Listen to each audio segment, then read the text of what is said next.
I have a question. If the thing that I've noticed is that people are too terrified, and maybe that's because they don't understand the legal ramifications behind it, because I see it as a medical experiment, but I also see it as a way to begin to absolutely control and push people into a very oppressed state. Well, that's a really good question. I mean, it's a good observation, because most people never question authority. And the one thing we should always do is question authority. People really are not familiar with the Declaration of Independence. That happens, there are 4 documents that make up the supreme law of the land: the Declaration of Independence, the Articles of Confederation, the Northwest Ordinance, and the Constitution of the United States. And those are the organic laws of this country, the Declaration of Independence being ours. And the Declaration of Independence was actually a war declaration. The founding fathers said, we've had enough of this oppression, we've had enough of this being pushed around.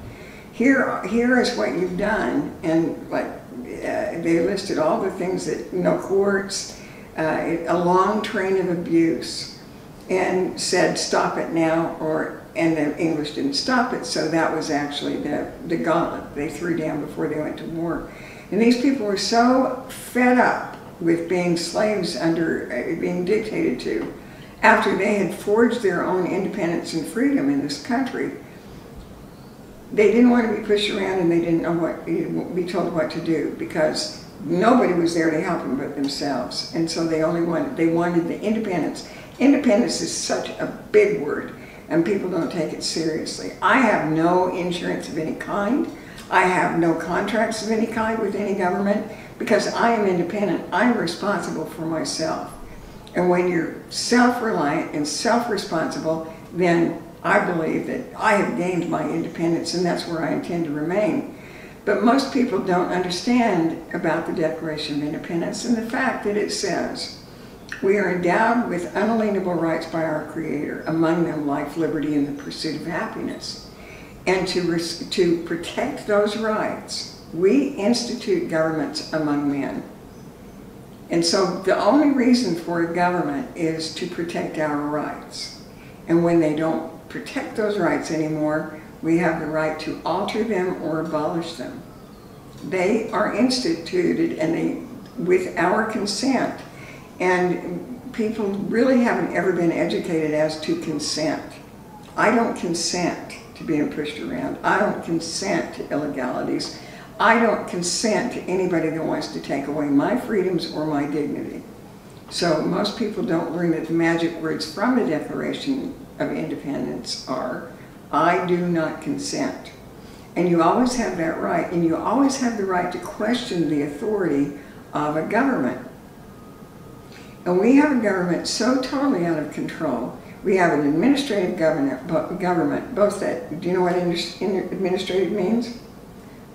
Not really. I have an idea that it's more like a business rather than protecting our rights, that we're little profit makers for them, and taxes and a lot of that. Right. Which is for that administration, but it's, you know, the administrative government, but I don't know the details within that. Do you ever... Our laws, we have come to be ruled by law merchant. Yeah, that's right. That gets into some pretty complex stuff. Law merchant. So what happened is the progressive movement started in about 1913. Woodrow Wilson, when he became president during that time, was a big progressionist. And that means we think the Constitution is too binding on the government. We have lots of innovating things we'd like to do, and we'd like to put in place a lot of things. And we can't be bound by that pesky thing called the Constitution. So they began working towards a living, the first they called it a living Constitution. You know, the founders wrote that thing a long time ago, and it's got dust on it, and it's dead, and it doesn't help with the situations we meet today.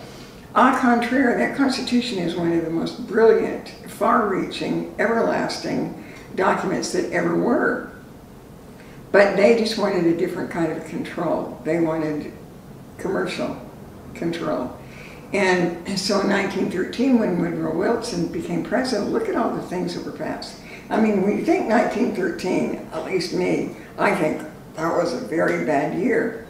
Federal Reserve Act was passed, Bretton Woods took place, and we lost this. There was a 17th Amendment during Wilson's lifetime, or tenure, presidential tenure, and the 17th Amendment is this thing that it actually did away with our independent states. Well, they used to be called the several states in the statutes. It did away with that because they were represented by senators, and senators were appointed to the position because our representatives appointed senators to those positions only to protect the state. Senators had absolutely no interaction with the people because that's why there are 2 in every state, so it's equal. And the representatives are based on the population. So the population, the representatives are there for the people, the senators are there to represent the state.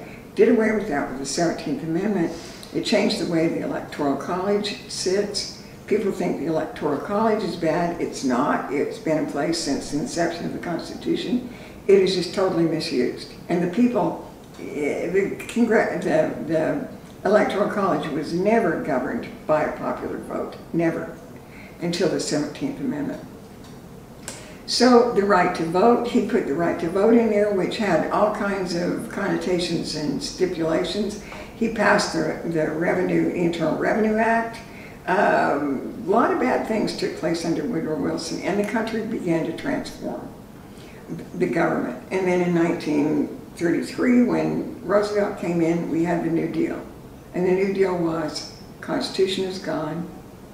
They said that the farmers and their insane production, non-regulated, was responsible for the Great Depression.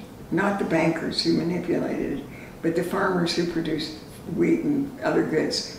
And so the farmers got blamed for that, and the reason that farmers got blamed is because we had to put guarantees in place, rules, regulations to keep the farmers from doing that again. So they began to form agencies. The New Deal was the Constitution goes away and here come the agencies. And the agencies are, make their own rules and regulations. And the Constitution isn't in there anywhere. They are quasi-judicial, quasi-executive, quasi-legislative. They have no checks and balances. They have no oversight. And they're staffed by experts. And if I'm an expert in my field, I must be listened to. And what I did is created a number of fiefdoms because the head of an agency began to behave like royalty. The head of the CIA, the head of the FBI, all of these agencies that were created. What agency do we have right now that's telling us what to do? The CDC.